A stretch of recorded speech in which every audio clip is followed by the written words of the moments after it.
Hello, I'm Lara Kılıçarslan and this is Newsfeed, your dose of what people are talking about online. Brace yourselves for a tariff showdown. Looks like those on the receiving end of US President Donald Trump's sanctions are not going to roll over to his every whim. China has hit back, launching an antitrust investigation into Google while scrutinizing Nvidia and Intel. It's part of a broader set of retaliatory actions following Washington's decision to implement a 10% tariff on Chinese imports. Although China's competition regulators have not disclosed specific details about the Google probe, word on the street is that it'll target the Android operating system. The investigation will likely focus on whether Google's dominance in this area has negatively affected Chinese smartphone manufacturers. In December, Chinese authorities also revealed they were looking into potential antitrust violations by US chipmaker Nvidia, while also considering a formal inquiry into Intel.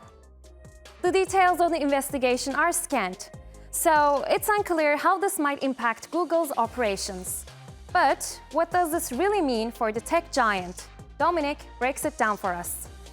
Even though Google's search engine and other core services have been unavailable in China since 2010, its dealings with Chinese companies are still going to be affected.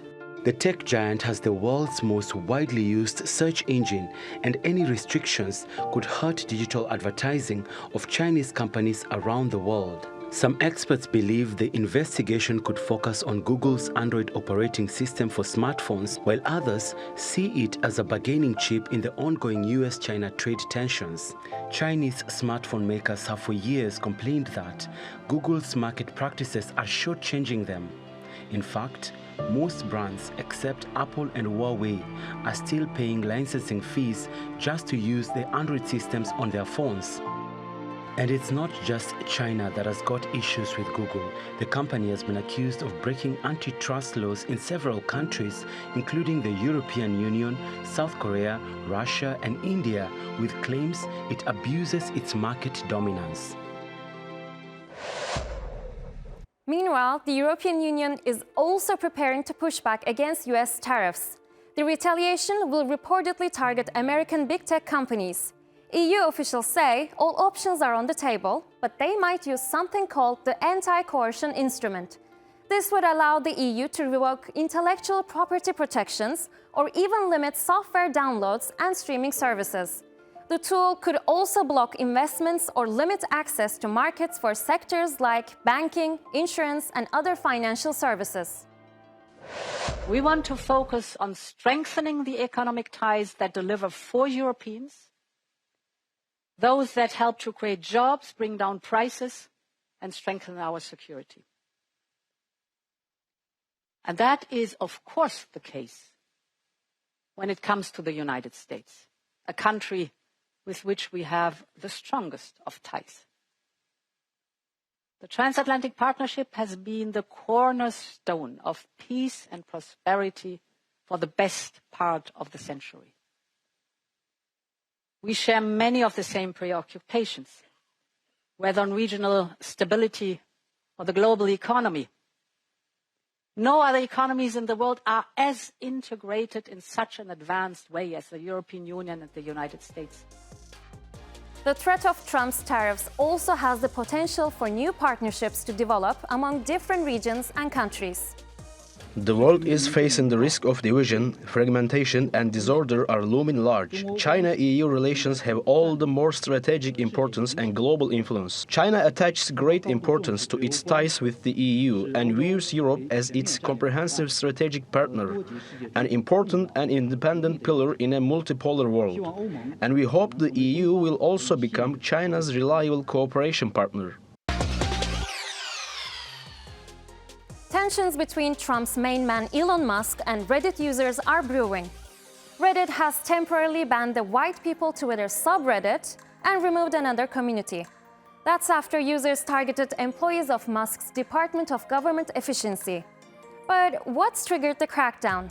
Well, reports emerged alleging that Doge staff had access to the sensitive personal data of millions of Americans. What Elon Musk and Doge are doing is considered a data breach. Elon Musk and Doge have gained access to the Department of Treasury's payment system. That means they have access to all of our information, all of our very vital personal information, and they have access to our federal tax returns, Social Security payments, disability payments, Medicare payments, and Medicare assistant information. The news sparked outrage on Reddit, where users on the White People Twitter subreddit publicly posted the names of Doge employees and called for violence against them. A user on X later shared screenshots of the posts. In response, Musk said they have broken the law.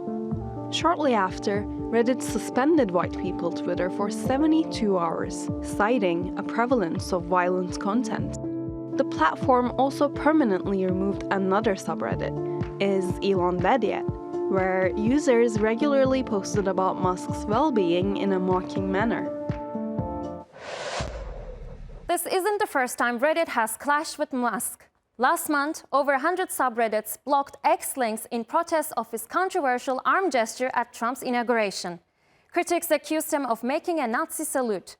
Musk dismissed the allegations as tired and dirty tricks. Thank you.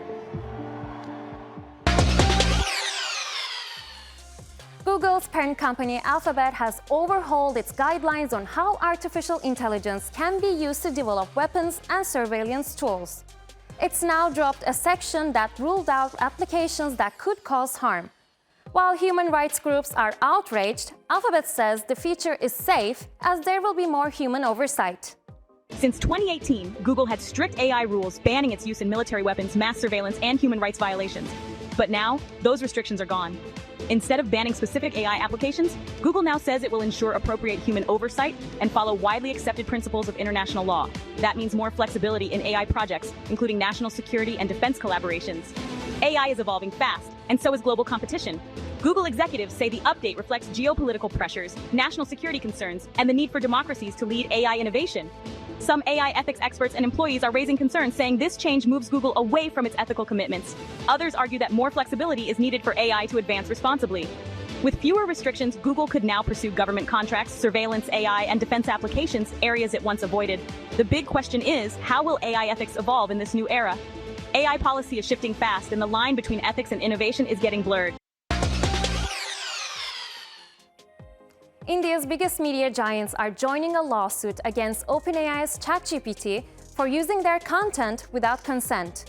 They include some of the oldest and most prominent titles: the Indian Express, the Hindu, the India Today Group, NDTV, and several others. OpenAI has denied the charges that were first filed in November by Indian news agency ANI. ANI, a leading news agency, has filed a lawsuit against OpenAI. The case raises serious concerns about copyright issues in the AI age. ANI accuses OpenAI of using its news articles and reports to train ChatGPT without proper permission or a licensing agreement. Unlike OpenAI's deals with organizations like the Financial Times or the Associated Press, no such agreement exists between ANI and OpenAI. ANI alleges that ChatGPT has falsely attributed news stories to their agency. This has caused damage to ANI's credibility and business interests. ANI claims that even though OpenAI has stopped using its content, the data is still embedded in ChatGPT's memory, and this once stored cannot be removed. Another bullying case is making headlines in South Korea, where suicides tied to harassment from K-pop idols to actors continue to shake the country. Yet, real action remains nowhere in sight. Former MBC TV weather presenter Oh Yoo-anna, who passed away last September, has now been confirmed to have taken her own life. A chilling 17-page note found on her phone reveals the harsh reality of workplace bullying.